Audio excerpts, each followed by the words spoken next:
Hello Canada, welcome back to another edition of the Canadian Citizen Journal. I'm your host, Alias Tagay.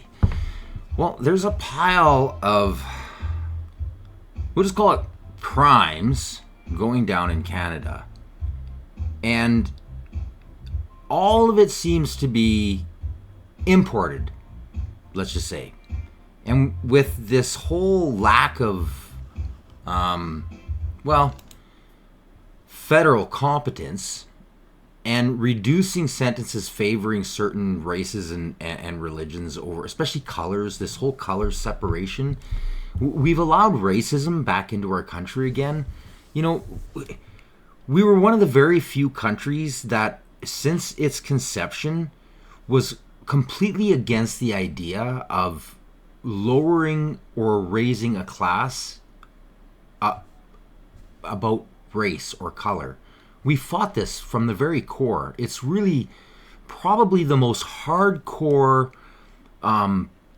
backbone resolve of what it is to be Canadian. And this new Liberal Party has just completely thrown it right out the window, bringing this all back into light. And now here we are with crime at an all-time high, but not just like, you can't call it Canadian crime. And I'm not saying that Canadian crime isn't happening. It is, because of this whole, jail, like bail, no jail type of a laws that they've put in. But we've imported without vetting and allowed this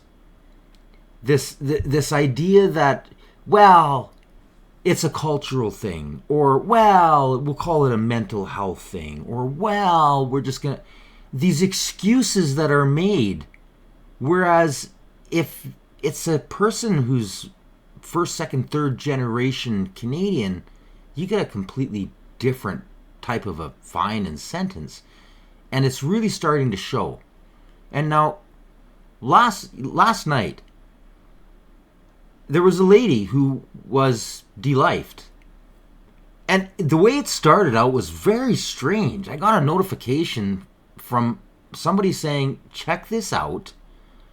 I have a T warning, extremist, T-wrist extremist, on the Weather Channel. And then all of a sudden, then this city was being closed down, and then there was like the manhunt going after this person, and then you found out that some lady had been like shanked and ended up, not living after she made it to the hospital, and it ended up being a 13-year-old. And the whole time, what was weird is that I was building, and I'm trying to kind of, I get a caseload, and I try to kind of set things up for episodes, and a lot of times I have certain things that creep up on me, and then I've got to do like serious investigative journalism on it, because I have to fact check everything. Sorry, just the facts. That's what I'm here for. And if it's anything hypothetical or theoretical, I always state that on there. And then, of course, you're going to get my opinion. I'm Canadian. You're going to get my opinion. And as a libertarian, I got a pretty heavy opinion. So anyways, while I was kind of building this folder, I ended up kind of having a veer off course, because I was getting all of this evidence that was just, it was base checking and fact checking so clear. And it was all on these crimes, and we're going to call them immigrant crimes, because that's what they are. They're immigrant crimes. They're like this acceptable part that the new post-national states allows to just be normalized in Canada.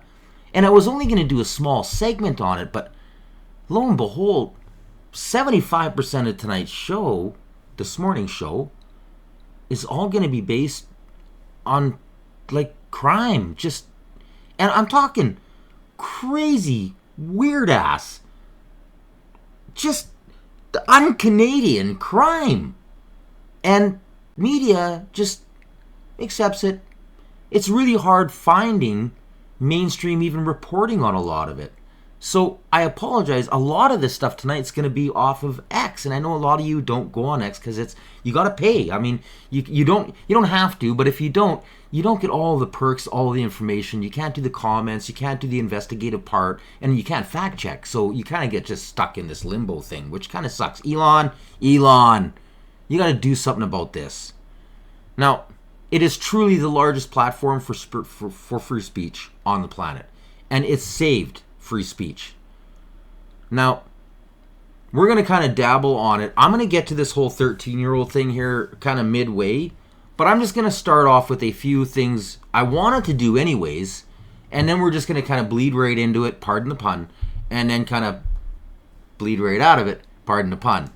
Anyways, I'm going to start off with Franco. Now, Franco Terrazino, if you don't know who he is, Canadian Taxpayers Federation. This guy is amazing. Actually, this organization is amazing. They're not right. They're not left. They're not center. They really don't give a rat's butt. They're out to protect your tax dollars. Period. And what he had to say, I couldn't have said it better myself. I've tried in a few episodes, but we're just going to let him do his thing, because it is Franco, the man, the one, the only. All right, let's start at the budget, because this is the thing I'm the most worried about, is just this massive debt. Okay, so in the throne speech, the king talked about a promise to balance the operating budget. Balance the operating budget. Now, folks, we just got to cut through that spin right here, because Carney has zero plan to balance the budget. Okay, zero plan to balance the budget.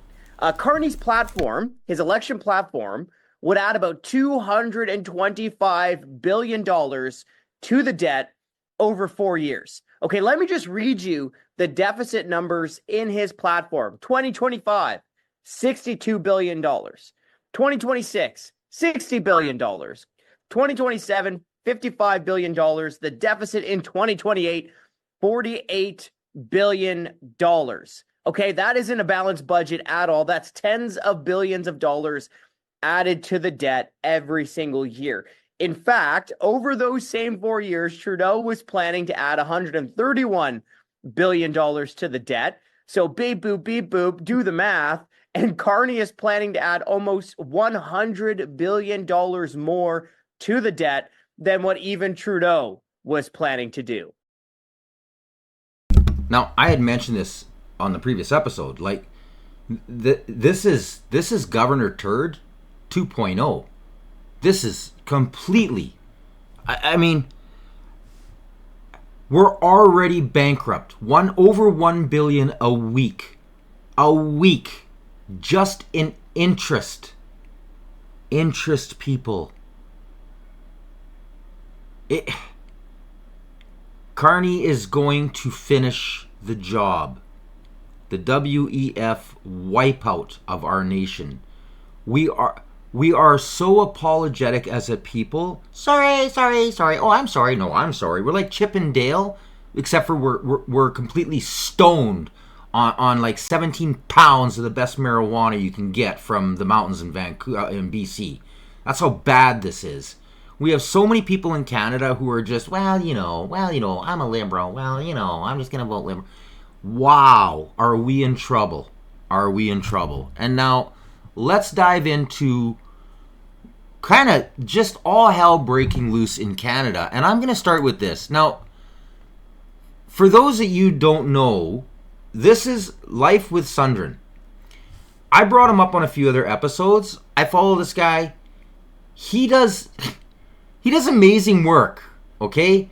He's actually become so popular, especially in Ontario, that there are groups in certain cities that use him in order for, like, his little platform, in order to tell each other when to lock their doors and board down and grab baseball bats and sit by the doors, because there are people coming with ladders and they're gonna, like, raid your house, hurt you, and steal everything, which he has shown. So a lot of the stuff I can't actually show. And this one is pushing the edge, but I gotta show you because it just falls right in line with, kind of like I said, 75% of today's episode. So this is what he writes. A Kitchener man was found not criminally responsible for his wife and blowing up the home they shared, and now he's speed dating online. You can't make this up. Welcome to Canada. This is a massive warning to Canadians. This man strangled his wife, opened the gas line on his house, and blew it up is now speed dating online. Udo decided to kill himself and his wife. He strangled Edra in the early morning of August 22nd and opened a drip line in the home so it filled with natural gas, which ultimately led to the explosion. The Hans house was destroyed. 2 other neighboring homes eventually had to be demolished, and numerous other nearby homes were left with damage. Udo Hahn will now have to disclose any romantic relationships with the medical team overseeing his rehabilitation. Oh my That's right, God. Tony. Hahn has to report any involvement with new partners because of his history with intimate partner violence. Intimate partner violence. Udo Hahn was found not criminally responsible for his wife Edra's death after it was determined he suffered from delusions at the time of their Spursdale Crescent home explosion in August 2018. Documents from his most recent Ontario Review Board hearing now revealing Hahn is required to report any romantic involvements to his medical team. Given his expressed wish to find a romantic partner, his involvement in speed dating, and other meetups. Please. And saying, given the nature of his index offense involving grave intimate partner violence and his lack of insight into his illness, reporting romantic involvements to the person in charge or their designate is necessary and appropriate. The brother of Edra Hahn says, in his view, the condition is not enough. You think? It's been a struggle for the family. It's been a really hard struggle for the kids. And now to hear this, you know, like I said, it's definitely a slap to the face of his children. If he wants to go on dating sites and all that, I think there should be a questionnaire there that says, you know, This have is you ever crazy. been convicted of any abusive crimes or spousal abuse? It should be out there, and I mean, he should be forced to disclose that if he is on the site. In what world do we live in where you're not held criminally responsible for strangling your wife with your own bare hands and then blowing up your house? Can you believe this? And you just say, I am mentally dysfunctional. I have lost my mind. I'm suffering from delusions, and you get away with it not being criminally responsible. And now this person is back out dating in the communities. Let this warning go out there to every Canadian. Holy shit. Yeah. You nailed it, Life with Sundren, once again. And if you don't know who he is, I'm going to post the link. I urge you, like and follow this guy, especially if you live in Ontario, around the whole Kitchener, that kind of southern area. He has got a huge following. I mean, he's warning people of crimes before, during, and after they're happening. Live. Because he's got that type of an audience, and he's been dealing with this for so long. Like, people contacting him, sending him, you know, the Ring cameras that they got going, hey, somebody just drove through the block, looks suspicious. And then other neighbors, because there's so many people that are involved following him, are linking together going, holy cow, yeah, thanks for the warning. Yeah, they're breaking into so-and-so's house across the street. Like, so, yeah, Life with Sundren, look him up, make sure you share, like, and follow. Like, you gotta help us independents out. If we stick together, we can actually crush propaganda. Make sure you like, share, and subscribe. And that goes for me too. Thanks, guys. Now, we're gonna move right along. Now this... this is sad.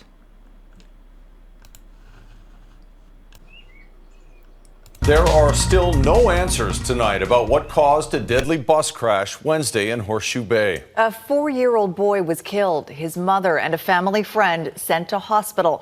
Emily Lazatin joins us from the scene of the tragedy, where a memorial is now growing. Emily, still so many questions and not a lot of answers.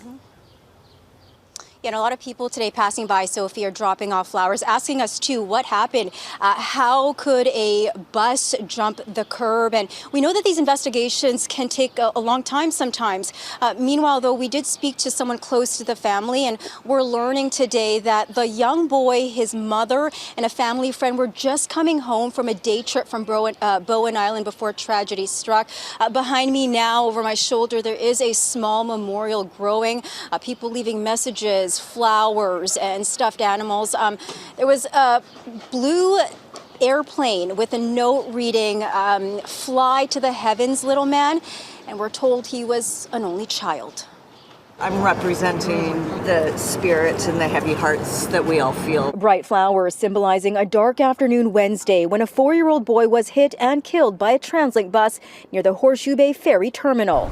Thursday morning, a teacher and some students who witnessed the incident returned to the scene, placing flowers on the sidewalk. I was thinking about the boy that had died, just reflecting on how quickly things can flip on their head. Trying to process the tragedy. I was observing my students on the ferry afterwards. They looked like they were in shock, and a lot of the boys didn't look like they knew entirely how to process what was happening. So I went home, and I think we're all carrying some of this. We're all feeling just really sad for the families and for everyone involved in the situation, and for the kids that all witnessed it coming off the buses and stuff. Aaron Golden says he's frequently tragic and random, and it hurts that it could have been you, it could have been someone you loved.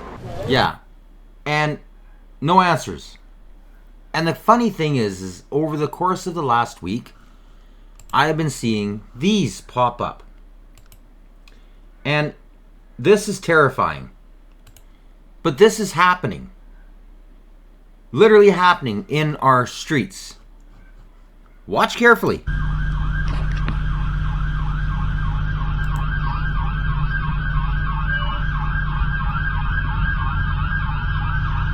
Bus driver, while he's driving, playing games on his phone. Cops driving right by. There goes an ambulance. No big deal. Driving away, still playing his game. All good. Nothing to see here. Nothing to see here. Still playing his game.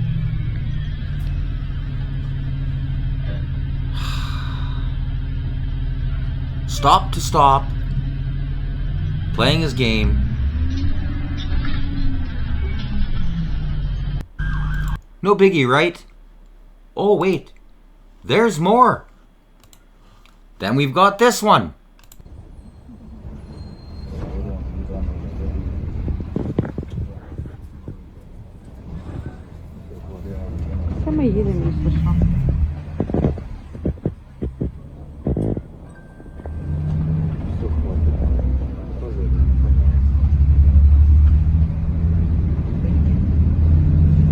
If you see this, record and call the cops immediately. They will pull this guy over and fine him, and they'll replace the bus driver, and this man will never work again. This is scary as shite. Now, you wonder why kids are getting run over. That's okay. These guys get subsidized to hire immigrants. These guys get paid a lower wage than what a normal Canadian would get paid. And I don't just mean a Canadian like 9th generation. A Canadian, somebody who's been vetted proper, done all the licensing, done it all proper, amalgamated, become part of the society. We have a lot of very incredible immigrants that, yes, they're Canadians. But this is intolerable. And it's just become acceptable because media doesn't show you. It's your responsibility as a Canadian to report these people. It's not ratting. Especially when you're dealing with a bus full of people. Hello. And now there's a child. Another one. Gone. Unbelievable. Unbelievable. So this is how, as I was building the file, a follower got a hold of me and said, "Is this real? This is on the Weather Network." And I went, "What? Thank you for sending that to me. Are you sure? Send me the link." I checked it out. There it is. Pickering, Ontario. The T word. Issued at 6:19 p.m. of yesterday. Well, now it's today. The 30th. So, a Durham Regional Police investigating a homicide. Suspect in 2125 Lynn Heights Drive. Suspect 1, unknown male. Police request that the public shelter in place. Please monitor local media and further updates on this matter.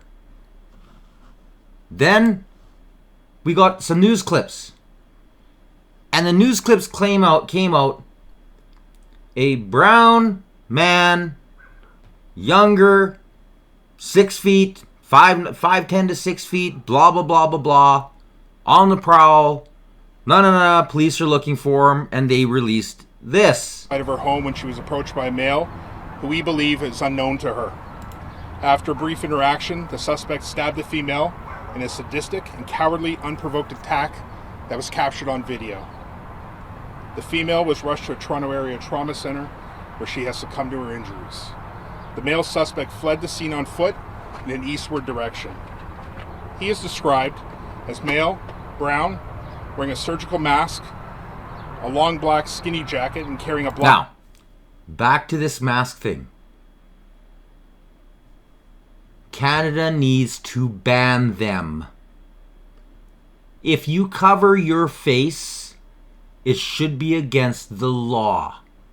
It means you're up to no good. Now, there are less than it's like 0.09% of people who have a medical reason for wearing a mask. If you're under the age, for the most part, it's 0.00069% of people under the age of 40 need to wear them. Our immune systems are really good.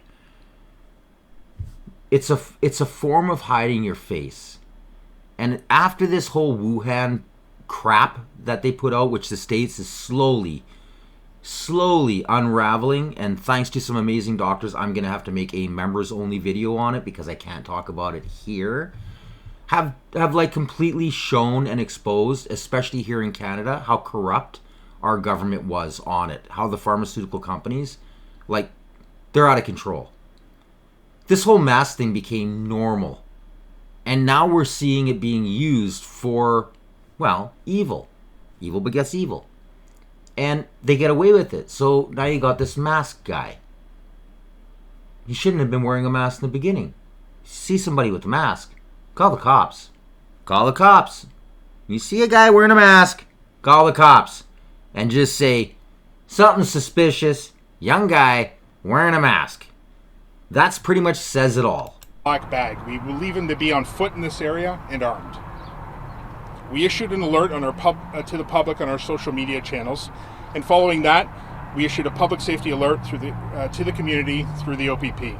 This alert is intended for the residents that live in the area of Lynn Heights Drive and Fairport Road in Pickering to shelter in place. This simply means to stay in your homes until we provide an update.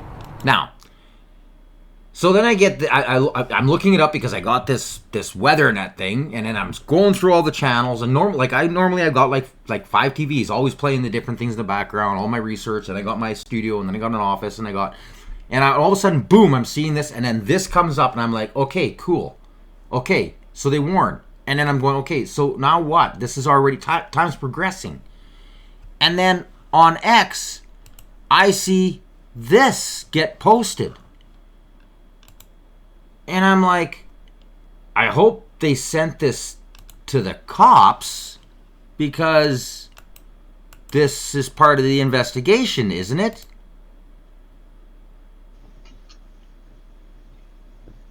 So this is in the evening later. He's still out there. And if you look carefully, you can see the reflection there where he's carrying a blade. Right there. And then all of a sudden, following breaking news tonight, a woman is dead after being stabbed at Lynn Heights Drive and Fairport Road north of Finch in Pickering. This is a live look because police are expected to give an update in moments. So we're standing by waiting for that update from police, potentially followed by remarks from the mayor at Pickering as well. So stand by. We've got more on that coming up. They are about to deliver remarks.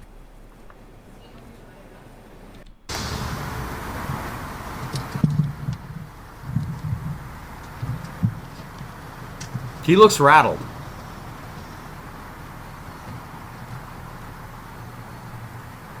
Now you got to remember, there isn't a single police officer, there isn't a single one of them. And if you know one that's a liberal, he shouldn't have his job. Every single cop has come out, even the RCMP, they were trying to get the liberals ousted because of what they have done to the legal system.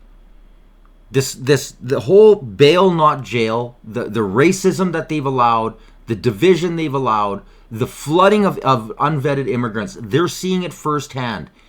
They're not allowed to actually speak out individually, but as organizations, they can endorse somebody. Unanimously, across the board, Canada-wide, they were all behind the Conservative Party. But don't worry, you have the socialists in Canada, out east especially, 99% of them, they don't care. They don't care. Look at the frustration on his face. This is one very unhappy, sad camper.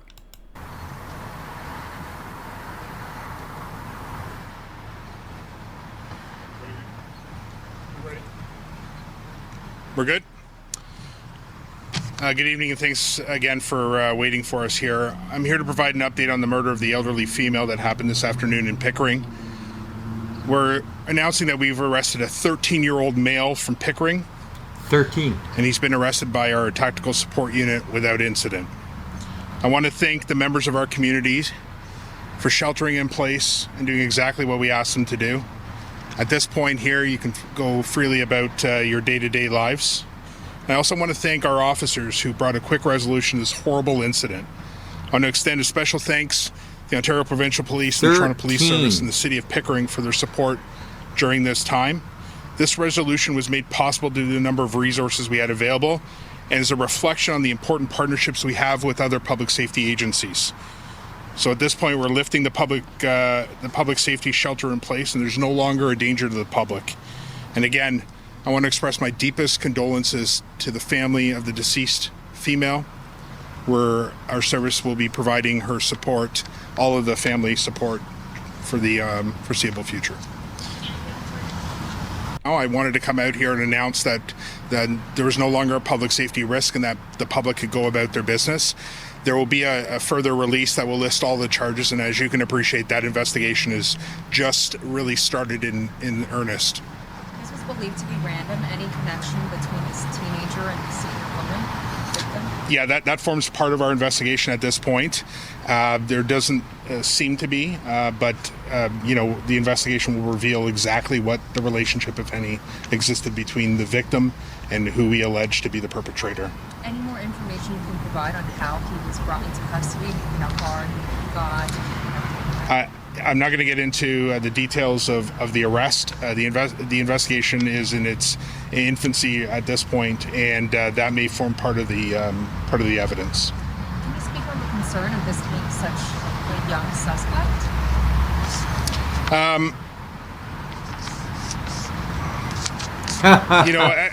I think anytime one human being takes the life of another, it's a concern. Should be a concern to all of us. There's an allegation that has been made at this point here involving a very young person, and I'm going to let the courts make the final determination in terms of culpability, if any. That again is part of the investigation, and I haven't received any information. Wow. Yes, sir. That's correct. I don't have the age of the victim with me right now. Yes. I appreciate you hanging around, and I appreciate your assistance in this matter. Thank you very, very much. Now, I want you to watch carefully, okay? This is how much media attention it gets. I'm just going to kind of fast forward it. They have a suspect in custody, and that suspect that we're learning there you go. is a 13-year-old boy. That is because it's propaganda. They don't want Canada seeing this. They don't want Canada knowing that is the supposed 13-year-old. Now, I don't know, he looks pretty mature for 13. The description was 5'10" to 6 foot tall. I know it happens, but looking at the masked individual, I would say maybe he lied on his birth certificate when he came to Canada. Just saying, it's a possibility. This is no proof. This is my opinion. Just seeing all of this stuff slowly coming in as I'm getting ready to do my episode, thinking to myself, that looks like about an 18 to a 21-year-old male. But who am I, right? I don't know. Now, moving along, this is what... Man, our country, we're in such big trouble. It's just crazy. This is what the mayor posted. The mayor said the boy was affected by the burden of mental health, adding that the arrest was very troubling because the impact it will have on his life. That's the first thing you can say as the mayor. Really. Really. Embarrassing. Now, to Canadians out of control, this woman who I reported on about a week ago, who was supposed to turn herself in, seems everything's coming to a head, and the reality is finally slapping her in the face. They are not gonna catch me. That's 24-year-old Mackenzie Hardy, and just one of the videos she posted to TikTok while on the run from police. Videos police say helped them track her down in Revelstoke, BC on Tuesday. She's quite active on TikTok, kind of taunting police, taunting the courts, as she was on the run from police, and it garnered a lot of attention.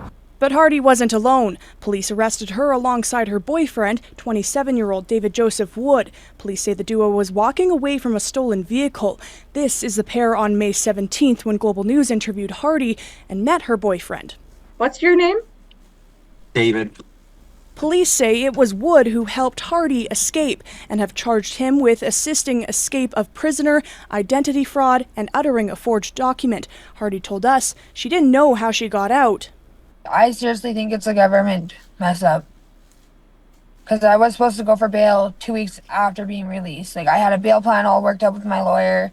After that interview, an anonymous emailer contacted Global News claiming to be the person behind Hardy's release. They sent what appeared to be the fake letter that tricked the justice system into releasing her, and emails of conversations which appear to be between a Crown prosecutor and Justice Department employees. The emails use the name of a real Crown and an email address that looks similar to the ones used by Crown attorneys.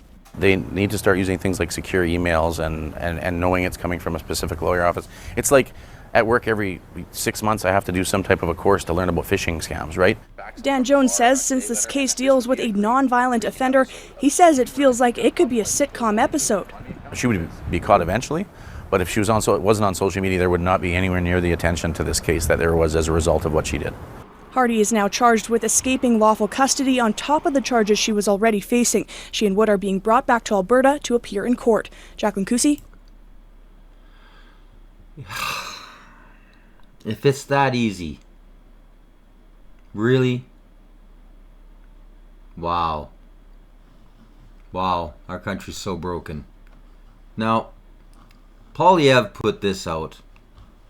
And it's nice to see he's back. I think he's actually back. You got to hand it to them. Liberals are masters of symbolism. See, in the recent election, to convince people that they were no longer the party of reckless spenders, they abruptly replaced a leader who looked like a reckless teenage trust fund baby with a stern-looking banker. The jet black, carefully groomed hair replaced the uncombed surfer dude hairstyle. The corporate dress shoes replaced the childish running shoes.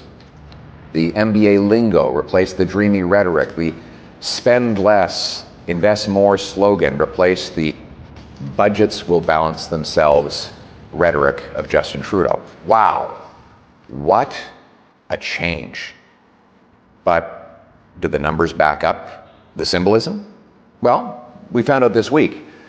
Prime Minister Carney tabled his first spending package before the House of Commons, called the main estimate. See, government has to get the approval of the House of Commons to do any spending.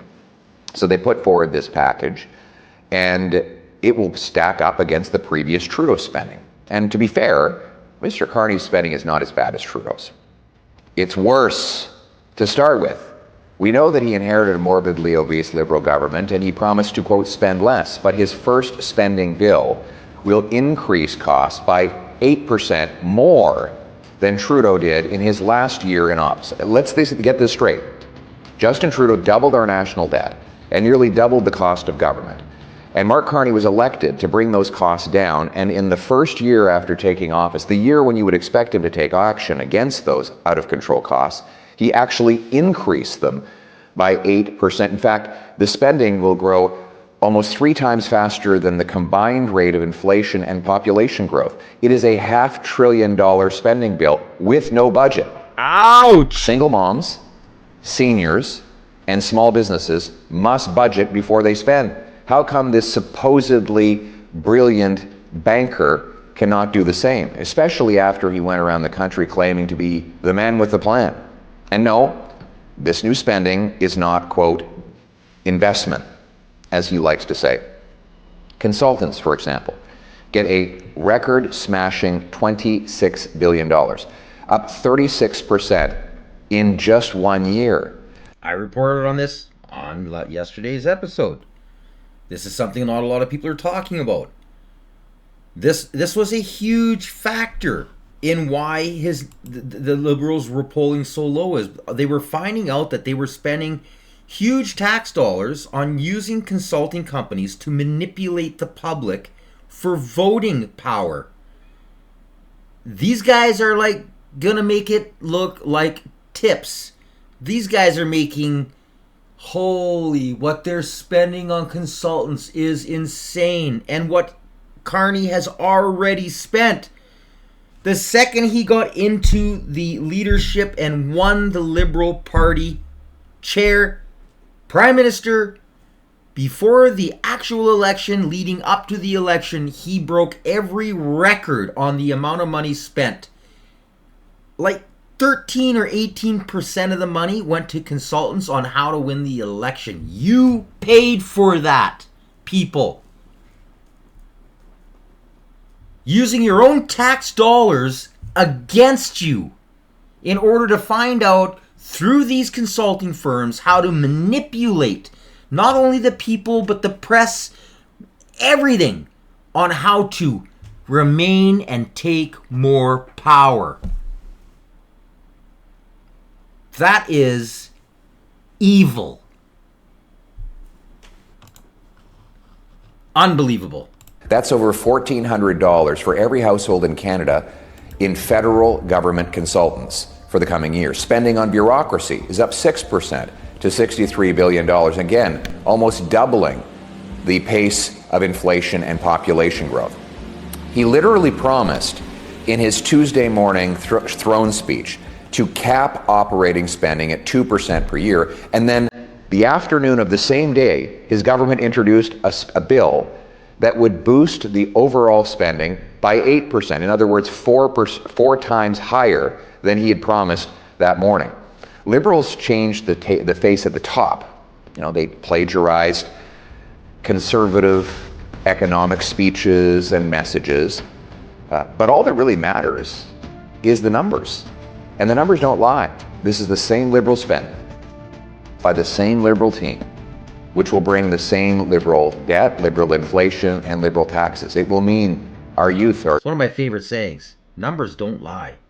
Politicians and media lie. Numbers don't lie. When somebody says stats, don't believe them. Because you can skew a stat to go into any favor you want. Logistical math does not lie. Take a look around. 25% of Canadians are hitting food banks. 77% are within $100 of insolvency. More than 75% of the population are barely keeping ends together. And we're in a housing bubble. When the bubble bursts, people, Harper steered us through this. And now you have a completely out of touch Liberal Party who now has the master, not the puppet. The puppeteer has taken over, and he's here to finish the job for his investors and himself.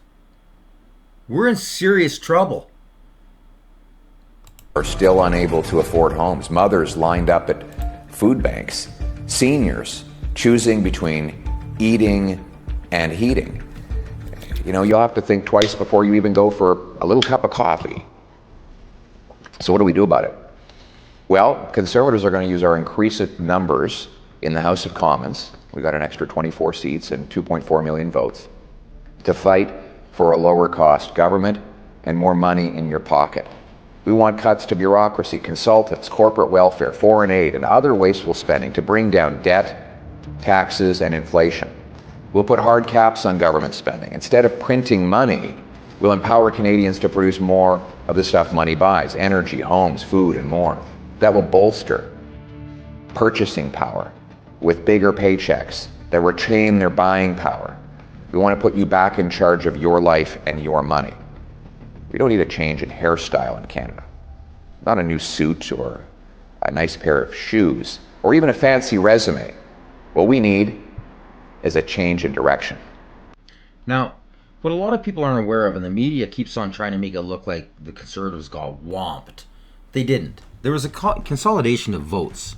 And in the consolidation of votes, all of the rest of the normal socialists jumped to full fascists, and they knew they had to defeat reality. They couldn't allow justice and the hard work of Canadian taxpayers to win. So they all jumped on to save their free money. And in doing so, they won a minority government. Which it's good that Jagmeet crushed his party. It was nice to see that because he deserved that. He deserved to lose a seat. He deserved much worse, to be honest. He should have been admonished from the halls. Like, he should be just erased. There should be pictures of him posted on what not to do, what is undemocratic, because that's what he did. And even when he was running in this election, he was throwing out there like it was some proud thing of him that he sacrificed himself and his party so the Conservatives wouldn't win. That's the true form of evil. The fact that you won't even negotiate, talk, or see the reality of the injustices being done by a government. Now, you can say, yeah, but Alias, you're pretty hardcore, you hate the Liberals. I don't hate all the Liberals. I'm a Libertarian. I have voted Liberal in the past. No Trudeau. I saw him coming. I lived through his dad. Sorry, not sorry. Socialist. The old Liberal Party was pretty much a very close conscript of where the Conservatives are today. Like I say lots. The Conservatives today are actually a Liberal Party. What you would say a Liberal Party was 20 years to 40 years ago, that's what the Conservative Party is. They're a small c, small l, very kind of centrist. I'm a Libertarian. I'm a little bit more hardcore. I'm like, freedom.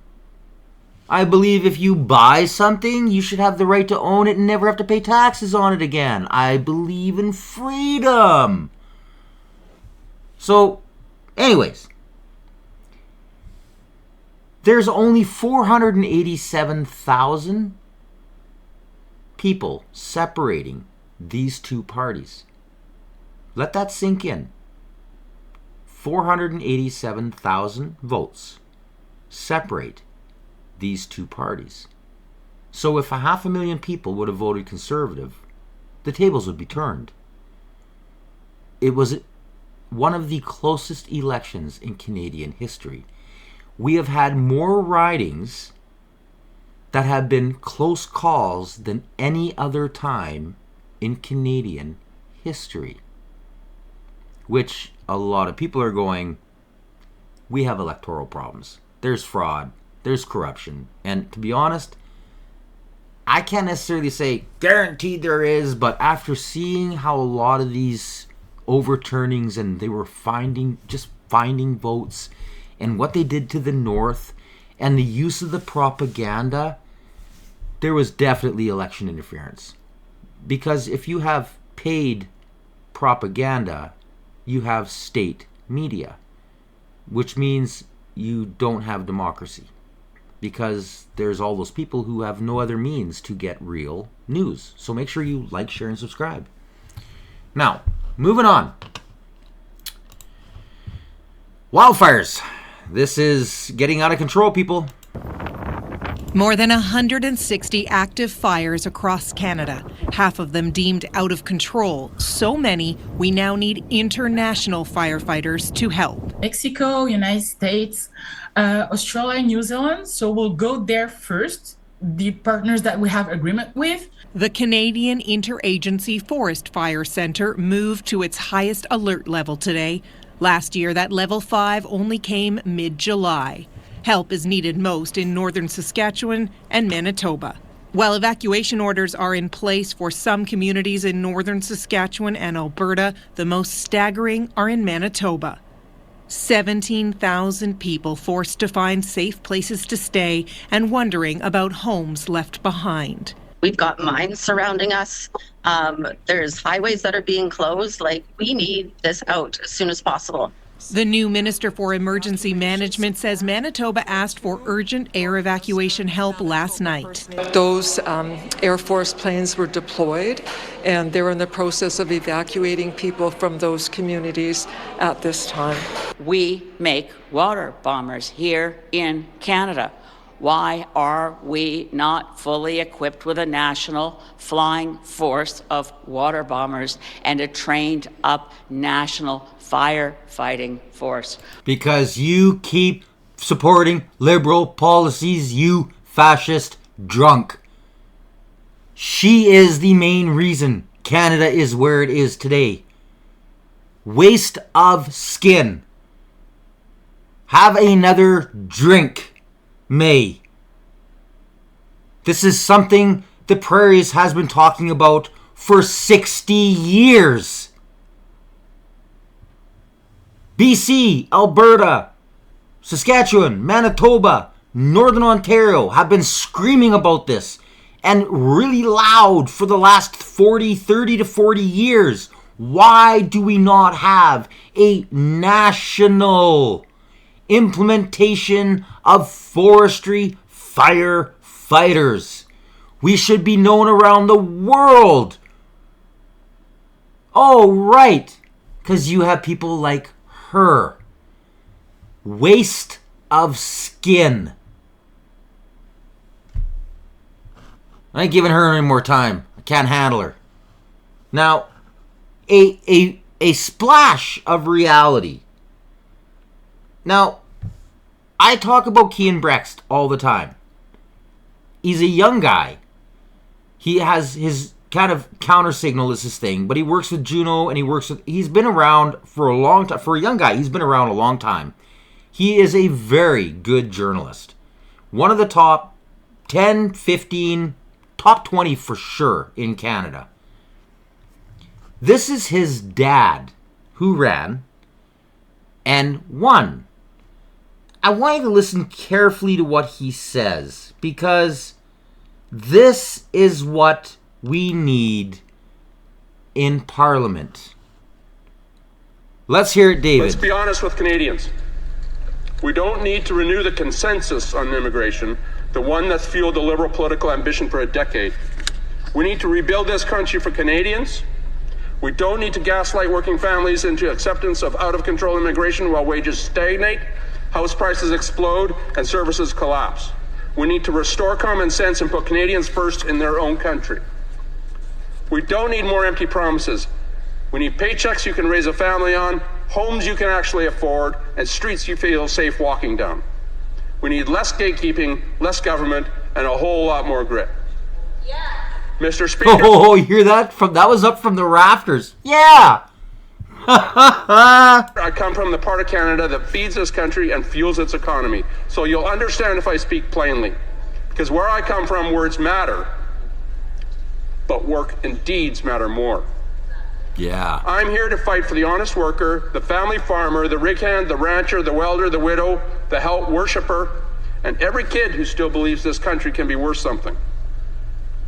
I come to this House with one of the strongest mandates in the nation. Listen careful. And Mr. Speaker, do you know how I earned it? I promised to rip this place down to the studs and start rebuilding a country we can recognize again. The Prime Minister this week showed he's here to do the opposite. Wow.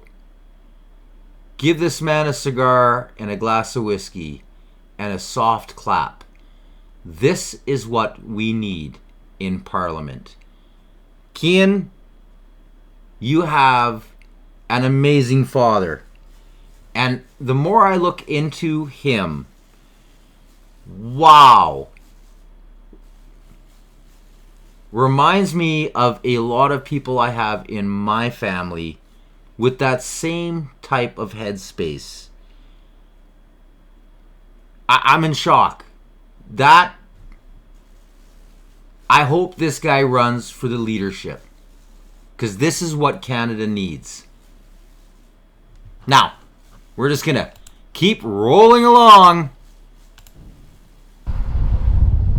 Are you ready to vote? Again, less than 2 months after a federal election, residents of 3 Alberta ridings will be asked to go to the polls for provincial by-elections. We don't have to settle for substandard public services. We don't have to settle for unbridled corruption. We don't have to settle for an incompetent government. Oh, I think he just described himself in Calgary. Yep. Yes, he did. The Alberta NDP kicked off its campaigns Thursday morning. Leader Naheed Nenshi is running in Edmonton Strathcona to replace former NDP leader and Premier Rachel Notley. He's up against UCP Press Secretary Darby Crouch for the governing party. This is my chance to be the voice for the people and to represent, Edmonton Strathcona, because I care about the community and they just want someone to show up every day for them, not just part-time. Journalist Gurtej Singh Brar will carry the UCP banner in Edmonton Ellerslie, running against former Progressive. That's funny. I deal in journalism and I have no idea who the hell that guy is, but supposedly he's a journalist. So, go figure. Conservative MLA Naresh Bhardwaj for the UCP. We are committed to making life more affordable by lowering the cost of auto insurance, utilities, and housing. The NDP is expected to hold Ellerslie and Strathcona, winning these ridings in the last provincial election with 61% and 79% respectively. Question period. Perhaps the most interesting race is to replace former Speaker Nathan Cooper in Olds Didsbury Three Hills. The UCP dominated that riding last vote, but the new Republican Party, promising Alberta independence, should make it a tighter race in the Conservative hotbed. Leader Cam Davies is running, hoping to establish his party as a credible alternative to the UCP, perhaps even encouraging some MLAs to join his party. There are voices in favor of independence in the legislature. They're just with the UCP caucus at present under gag orders and unable to speak on behalf of their constituents. Now, I can't express this enough. This is going to cost the province and possibly allow for these socialists to put in rules that will stop people from having the democratic right to vote to leave. We don't need separatist parties. What do you think? You're going to take a separatist party and you're going to be equal to Quebec? You hold a third or less of the seats. You are nothing federally. Even if you had a complete majority of a separatist party, you're worthless. You do nothing. All you're doing is giving Nenshi's socialists a gain, because you're dividing the vote from the Conservatives. Your best bet is to put policies through and push the PCs to keep doing things to remove the federal government and have a referendum. Saskatchewan, don't do it. Don't vote for any separatists in a provincial election. Waste of time. Do you really want the NDP who want to remove the ability to have a referendum in power? Do you want these socialists here? These are people who have no idea of the damage they're going to do to their own province. Maybe they do, and they're doing it on purpose. I don't know. But to me, that's a nincompoop. Again, looking for power and destroying the cause, ruining it for the majority, just so they can, get under a spotlight, divide, and now what? You lose, they lose, and the NDP win? Silliness. Absolutely backwards. Now, NSIRA came out, dropped this report down. I as always, everything is in my description. There is no fake news here. Sorry! Just the facts. You will have the entire document. Like I always post, I hunt it out. I make sure that you, my viewers, make sure you like, share, and subscribe, have access to these types of documents. Now, Annie Lee, love this woman. Amazing.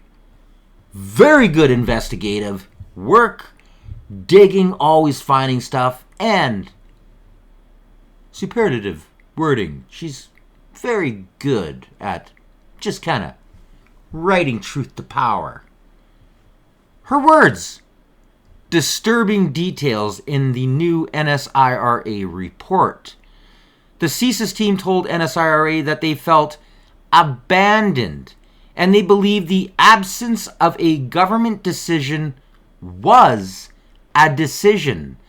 CSIS team felt forced to plan alternative actions to help ensure their own safety. By the way, there were redactions in there. I'll read it one more time with the redacted word in there. CSIS team felt forced to plan alternative actions to help ensure redacted, their own redacted safety. Now, if you were to put Liberal Party in there, or Trudeau in there, or Chen in there, or one in there, or any of the 11 that we know of compromised Liberals in there, the sentence makes sense. Now, I went over this. I'm going to give you, this is the main link. So, here's the main link, and the HTML is coming out. So this is, and again, in there you can get the PDF. I will post to make life easy. I will post them both, so you can literally go right to the PDF. Now, check out the redactions in this. It seems everywhere a politician's name would be, or a party like the Liberals would be named, it's been redacted. Because they can't be partisan, you know. I read this over. It's hard to even make sense of it. There's so many redactions. But I realized if you fill it out with all of the ministers in the Liberal Party and all of the people who are compromised that we know of, and just put the Liberal Party in there, it makes pretty good sense. In other words, they're pretty much being very polite and saying, Canada, your elbows up, you're an idiot. You screwed yourself. And I've talked about this on previous episodes, especially with some of the bombshells I have dropped. Sorry, I may be a small little wee outlet, but I break news. Again, check out the redactions. Go over it. Like I said, replace the words with the Liberal ministers that were in there. You'll find the spacing seem to line up really good. And the ones where they're actually talking about a party, the spacing seem to line right up. Conservative's a long word. NDP's a very short word. Liberal's kind of the middle. And it just seems like your elected government is corrupt. And I'm correct. they're fascist, because if this comes out and it all seems to suit what the Liberals have done, this is the anchor to prove that this is a fascist government. They're past socialist, because they're using their own CSIS agency in order to manipulate people, to avoid law, to chase political opponents, to expose and threaten anybody who goes against their narrative, and to protect themselves.